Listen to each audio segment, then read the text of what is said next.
Check. 1, 2, 3. The D. Freep. This is the D. Freep. Your guide to Detroit. Your guide to Detroit's arts and entertainment scene. This is the D.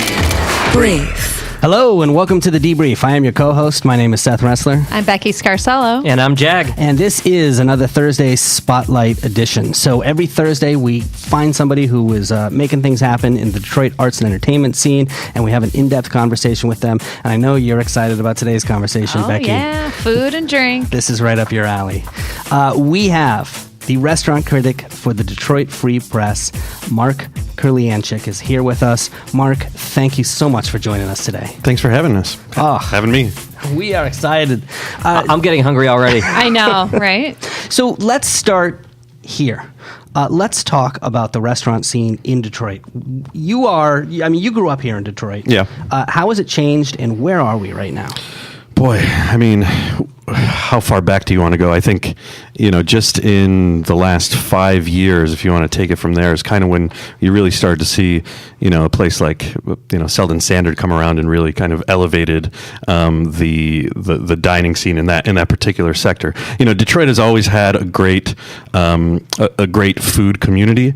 We have a deep history of coney dogs and pizzas and you name it there. Asian corned beef. I hate to bring up, now I have Brenna in my head, but Detroit has always had a great history, but what we're seeing now is just, we're getting recognition from the likes of James Beard and Food and Wine magazine.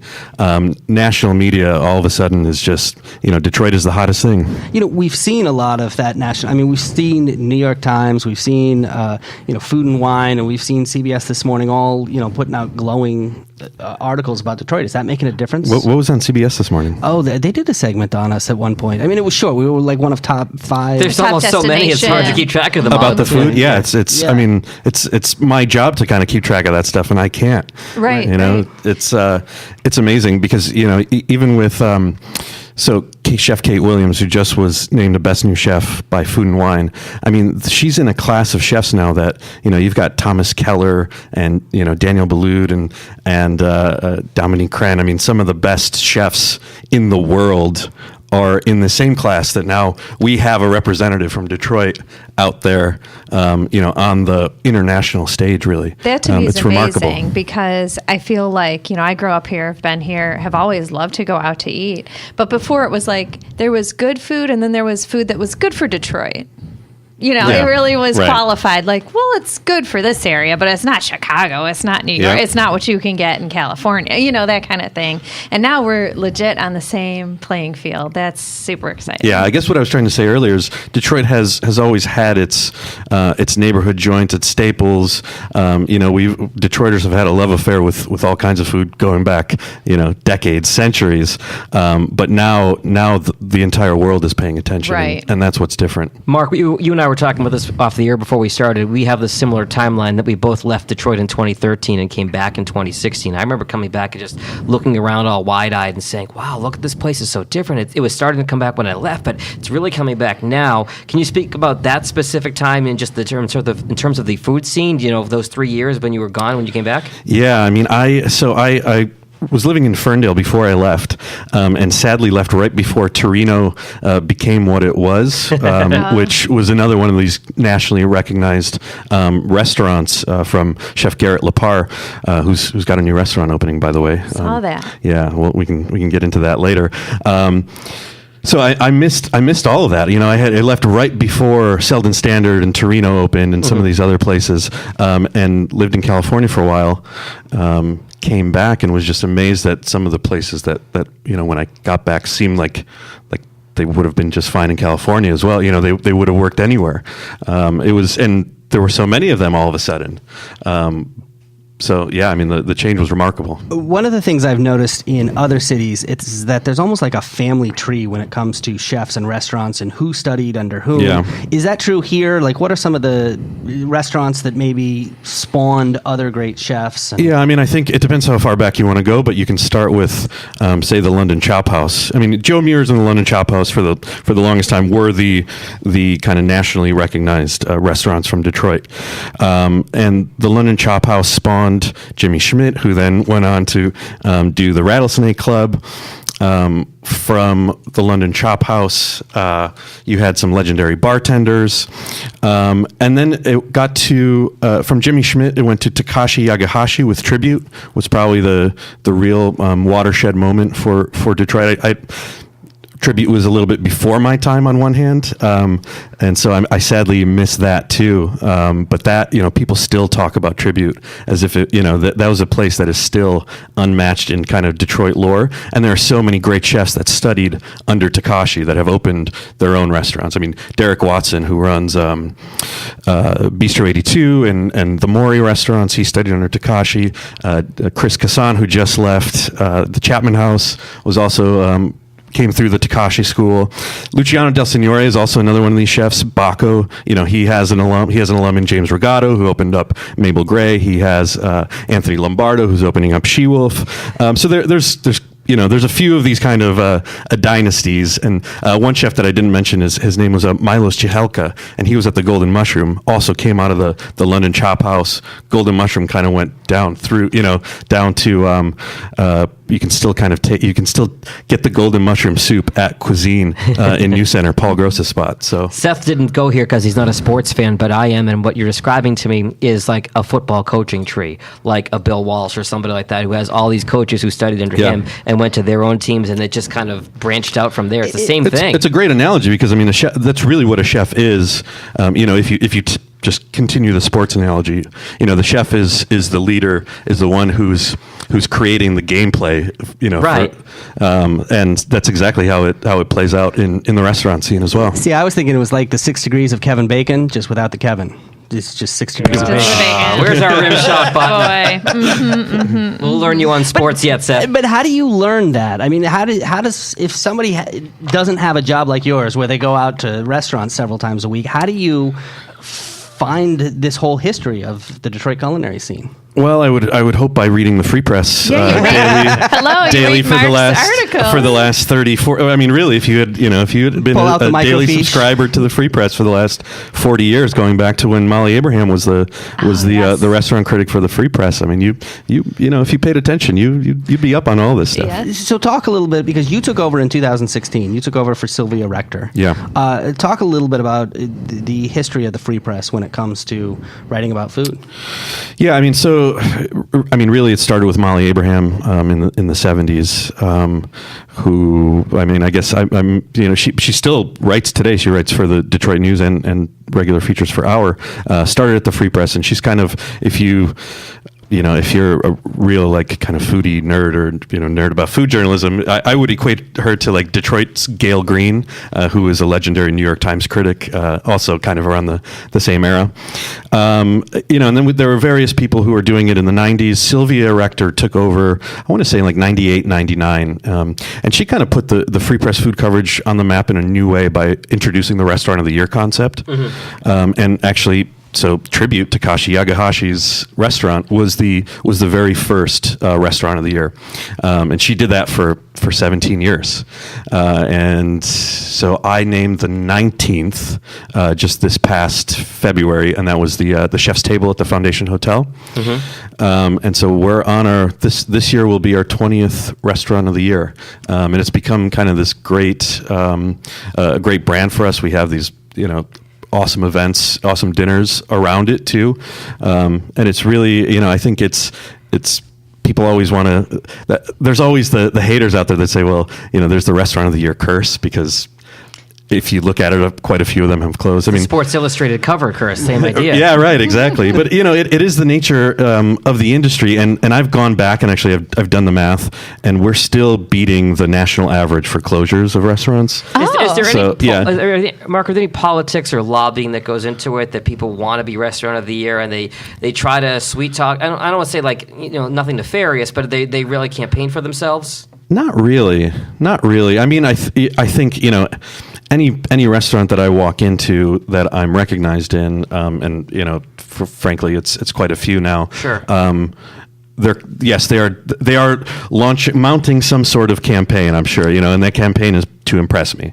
But is there anything like, are there backroom talks with grizzled editors just trying to decide, the politics of a play, and no one's really lobbying in that way. No. But you're almost guaranteed to get a good server in any restaurant if you're recognized. Yeah, but if someone's having a bad day, they're not going to send them to your table. Yeah, but you know what? It backfires often. Really? Because, just people get nervous. Even Right. even the Stage best fright. servers who have great personalities. I've seen plenty of trembling hands. In that respect, has being a restaurant critic changed? I mean, I feel like it used to be an anonymous absolutely. role. Absolutely. Yeah. So talk about that a little bit. Yeah, I mean, I wish I could be anonymous. It would make my job a lot simpler. But it's just the reality of the industry today is we have to be out doing events and being champions for the free press and for the brand and just being able to stand behind everything that we write without all of the benefits that anonymity offers, right? Which is just complete impartiality, and all you write is reviews, and you conduct all your interviews by phone, but there's our food section is me and fellow food writer Sue Salaski. It's Well, I'll do it for so we free. have to do. I'll do it for free if you need someone anonymous. We have some union rules, so yeah. that's yeah. Take a number, Becky. Darn. But yeah, so a ghost eater. in addition to writing reviews, doing the work of a traditional, and there's air quotes around that, a critic. It's like, I'm making videos. I'm making documentaries with chefs and Right. spending time with them in some I don't want to use the word intimate, but some I went to a wedding of a close family member in a foreign country with a chef, and just so. There's no way that relationship doesn't have an effect, and so Well, these are your colleagues. I mean, Yeah. these are people that you have to work with. right, and making for example, making a documentary film requires closeness, while criticism really requires impartiality. So there's this delicate balance true. Through all this that makes my job a lot harder than it looks. Well, has it been harder too to choose those best restaurants because there's more and more out there? The competition, you Yeah. mean? Yeah. I mean, it's hard too. It's just hard balancing, newness too with. I think in the news media, new is actually in the title Shiny of things, our yes. business. Yeah. So we tend to cover that pretty well, and I think that we can do a better job covering the places that are just as deserving, but maybe didn't open yesterday with the.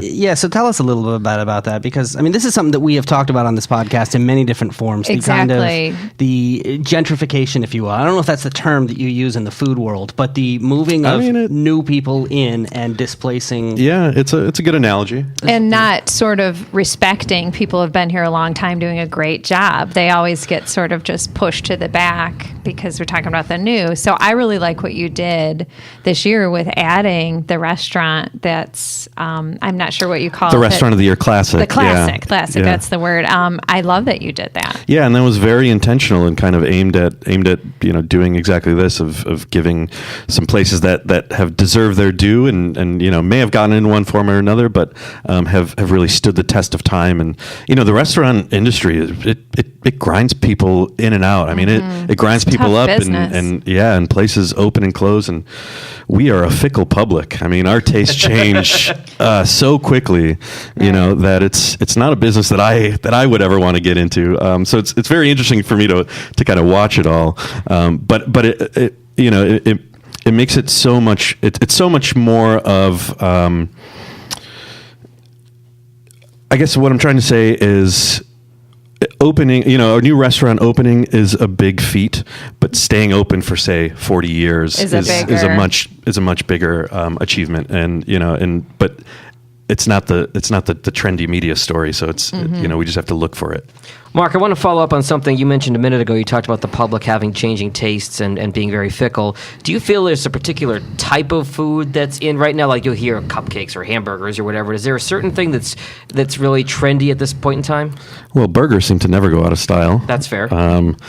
And I maybe learned that the hard way. I wrote this open letter last year to Eli Boyer, who's the proprietor of Voyager in Ferndale, but also opened up Lovers Only in Capitol Park. And when I found out that he was doing a burger joint, I basically, I was actually on vacation in Lithuania visiting family, and jet lag, couldn't sleep, 2 in the morning. I sit down in my underwear and I hammer out this open letter begging him not to open another burger joint. This is the critic part as opposed to the... Right. You could call it that.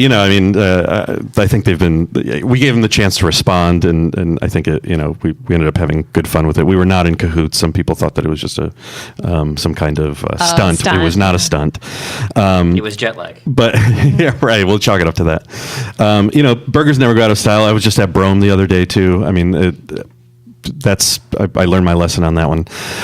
But I think there's just a bunch of stuff going on, because you also have just kind of lame hodgepodge, like they're almost like paint by numbers sort of restaurants that are just checking the boxes. We have a mac and cheese. Exactly. Yeah, we have mac and cheese, and we have pizza, and we have a burger. We have everything you want, nothing you really need. And that filters through to design aesthetics. I mean, I think finally Edison bulbs are so out that like people who shouldn't know any better aren't using them at this point. I think that they're so passe that we're like fully beyond that. But maybe I'm just being hopeful. Sorry. Can that happen with cargo shorts? Could we make that happen? I think it that I'm wearing right now, Becky. Thanks. Jag just didn't get the memo. I know. I knew you were wearing it. But do you see a life cycle to trends? Do trends start somewhere like a Paris or a New York or LA and then make their way? Yeah, sure. Detroit? That's always a thing too, where Detroit gets the last memo when fashion or thing. Yeah, and the thing that's fundamentally changed Detroit and really all, and I hate to use this word, but what they call second and third tier cities, where we're not, it's not your New Yorks and LA or even Chicago for that matter, is that information now comes to, it used to take some time to get here, those trends, and now Instagram is driving more restaurant trends than actually, food porn. Yeah, exactly. Pics, Than critics certainly are, I would say. Well, that's something that Seth and I have seen in our days in radio, where it used to be sometimes like the big pop records would start in LA or New York, they'd break them, then they'd slowly filter. Yeah. When I was in Burlington, Vermont, we were like 6 months behind. Yeah, right. But now with the advent of social media, you think that's true in a lot of different areas. Yeah, and I mean the tricky thing about it is you also now have restaurants who are being designed almost specifically around Instagram. The plates are designed for Instagram. The lighting in the place is designed for Instagram. Wow. Is that a good thing or a bad thing?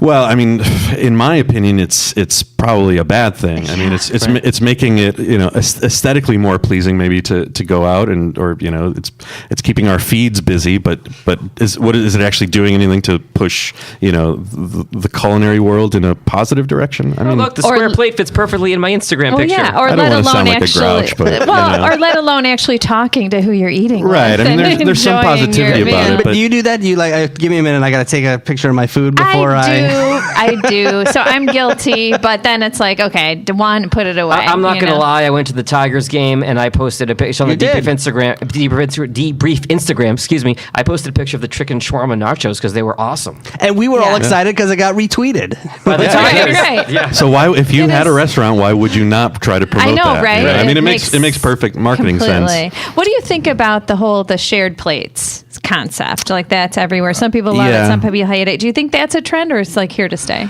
I think it's a trend that might be staying for a little bit longer than a typical trend does. I don't know that share plates is trendy so much as it is part of this kind of fundamental change towards casualization. Oh, and okay, I think that's a macro trend in and of itself. Like people wearing pajamas to the airport. Yeah, yeah. Right. Yes, it's an entire casualization of our entire culture. But but no, I think that share plates mimic kind of so yes, this is a trend.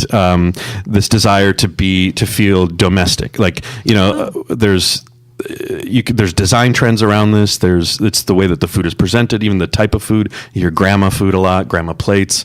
It's this desire to really kind of get to your childhood, or to feel like you're at home in a family member's home, maybe a family member that you never met, or from a completely different culture of yours, but it still tastes like a grandma's food, right, or right. it mimics all those good feelings that we have, as long as our grandma wasn't Joan Crawford or something. And this is as opposed to the old school sort of white tablecloth. Yeah, exactly. Here's your entree. Just Right. eat off of that. Right. Yeah. Now we're sharing. We're digging in. It's I love family that, style. yeah. It's We're all tasting it and talking about how great grandma did today. Are you going to finish that? Right. Right. Can I have a bite of it? Where does Detroit have room to grow in terms of the food scene? What would you like to see it improve on, or? I mean, number one, equity would be the biggest thing. So explain what that means. I mean, I'm talking mostly, racial equity in this instance. I mean, so many.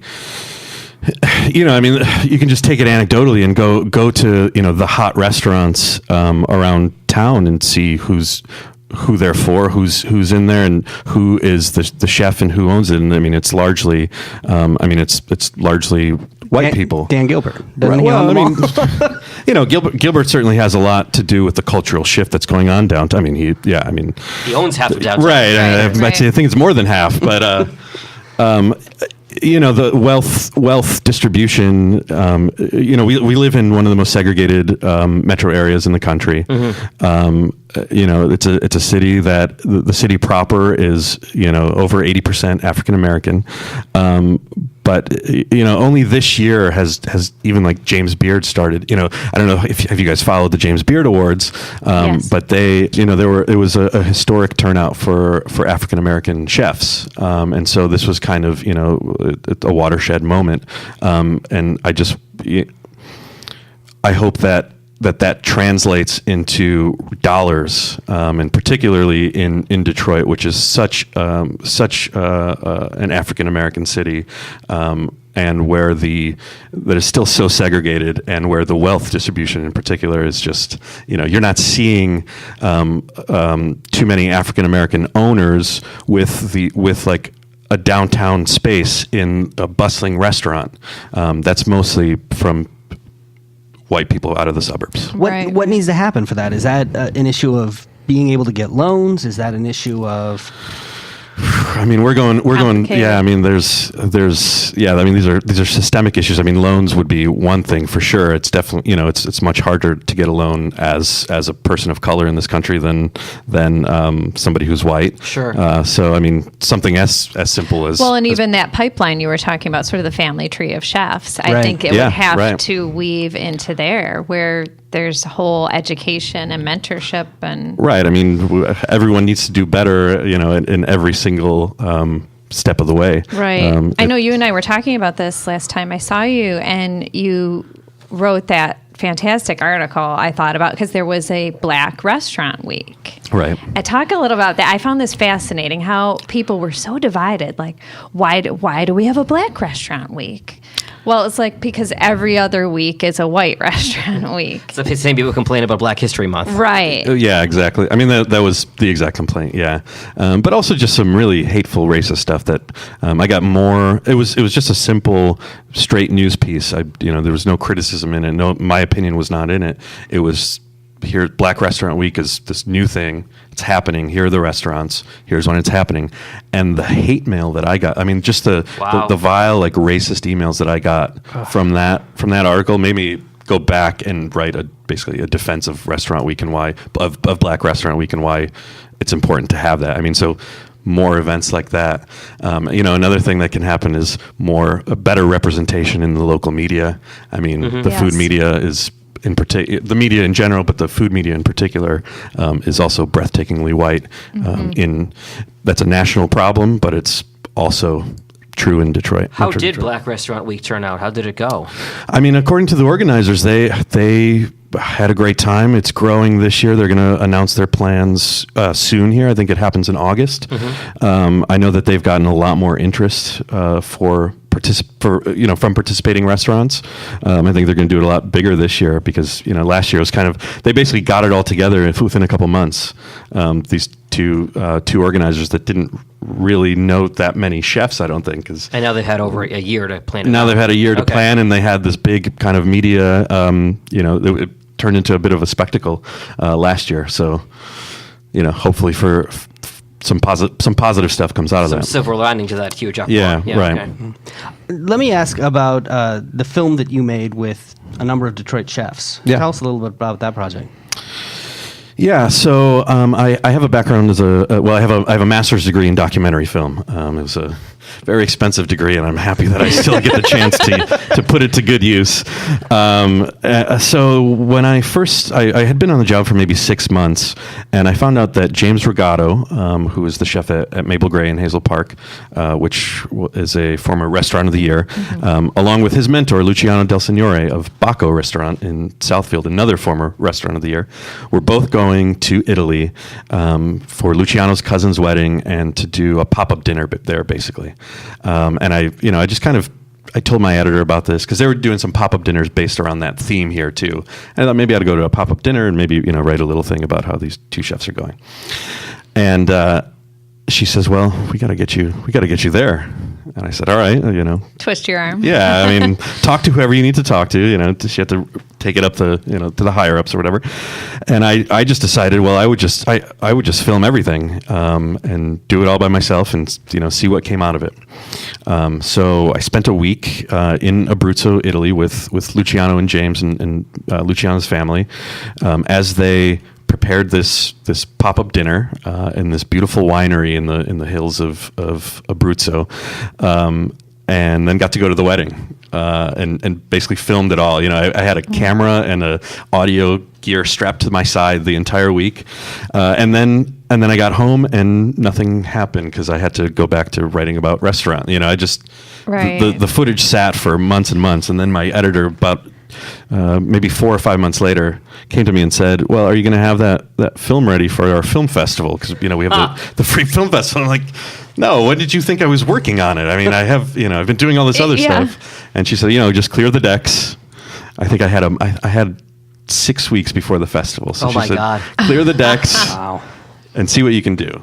And So you had to stop eating for a while. well, right, exactly. I mean, this was right after Restaurant of the Year was announced that year, actually. So I had some time to just dedicate to this thing, and I edited. I worked straight for about 5 weeks, edited the whole thing. I thought, it had sat for so long, I didn't know what I was sitting on, and I thought I maybe had 10 minutes, and I kept going through this, and these guys have this dynamic that's like Pesci and Pacino. I mean, I swear, especially if you know what Luciano looks like. I mean, Yeah. I do. He has a Yeah. striking resemblance to Pacino, and Yeah. and James has a smart mouth like Pesci. I mean, it's I keep joking that it's like the pilot for a buddy chef comedy series or something. 'Cause they take some jabs at each other. It's funny. When you, so you're obviously working long hours putting together this documentary. I'm going to put you on the spot. Is there a go-to comfort food that you just grab when you just need to eat and you're in a rush? It's either pizza or Taco Bell. The restaurant critic eats at Taco Bell. I'm so glad to hear you say that because my wife and I love Taco Bell, especially when we're in a hurry. I have a Taco Bell at the end of my street, and Do they serve alcohol at that one? No, not yet. I think they're working on one of those. The alcohol is at home. Right. Grab and go. So you can go. So you go. I'm get not the above it though. I frequent it, especially after midnight. There's just not that many late night options. Do you have a True. go-to Drive-through. A go-to at Taco Bell. Yeah, I'm simple actually. So I don't eat the meat at Taco Bell. So I do a 7-layer burrito and then 2 bean burritos and some hot sauce, not fire, because it doesn't taste right. Hot sauce. Okay. Yeah, there's something a little extra See? that. Oh, my wife would be very impressed by that. Okay.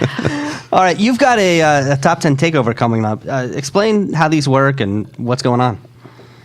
The top 10 takeover is it's kind of our celebration of the best new restaurants. So every year I pick 10 well, incidentally, it's been 10 new restaurants that debuted in the previous year as kind of the best that debuted. And then we spend 6 months out of the year taking them over. We do these special coursed out dinners. So we sell tickets for these dinners. The chefs usually whip up something extra special for the night. They close down the restaurants, and it's only available to people who have the tickets. I'm there. The chefs come out and kind of talk a little bit. It's a little bit more interactive than your typical dinner, and people love it. Our next one is at Phoenicia, which is the Restaurant of the Year Classic. Tickets for that one go on sale at noon on June 22nd. And you have to grab these. So I went to the M Cantina version of this, and these sell out in minutes, so you have to jump on, buy them. But we went and we sat at the bar. It's a small place, and there was an empty stool.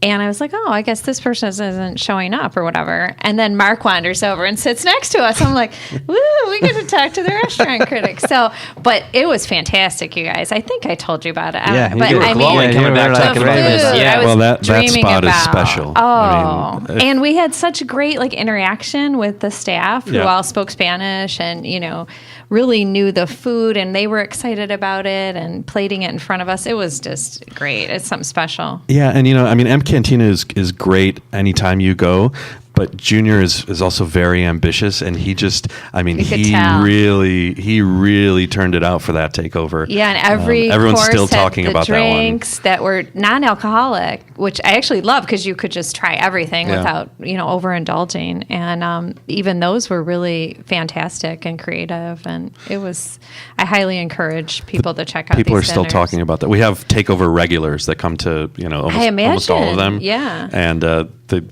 they won't shut up about so I M picked Cantina a good one still. to go to. Yeah. And where do you get tickets for these?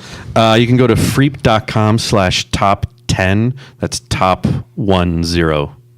All right, perfect. Well, Mark Kurlyandchik, thank you so much. Thanks for having me. For stopping by. This was great. This is fantastic. Yeah. Becky's going to be glowing for the next week. I now. know. This interview's got so many hashtags coming out of it now. I'm already thinking ahead. Thanks, Mark. We really appreciate Thanks for you having stopping me. by. And look, guys, we do this every Thursday. We have a spotlight interview with somebody who is really making things happen in the Detroit arts and I entertainment love these scene. that we can really delve into a conversation. Yeah, this is a lot of fun. And of course, every Tuesday morning, because we record them on Monday nights, we've got just the regular episode that tells you everything that's going on in Detroit during the week. So Combo dual deuce of the debrief. I've got so many restaurants that I want to try now that we've talked to Mark. were you making a list? I'm making a list in my head, but now I feel less guilty about grabbing Taco Bell on the way home Well, tonight. see, yeah. Well, I'm always the guy. You come to me and ask me where should I go? Where should I go? Now you got another source. Absolutely. Yeah. All right. Well, we'll talk to you guys next week. The Debrief. Your guide to Detroit's arts and entertainment scene.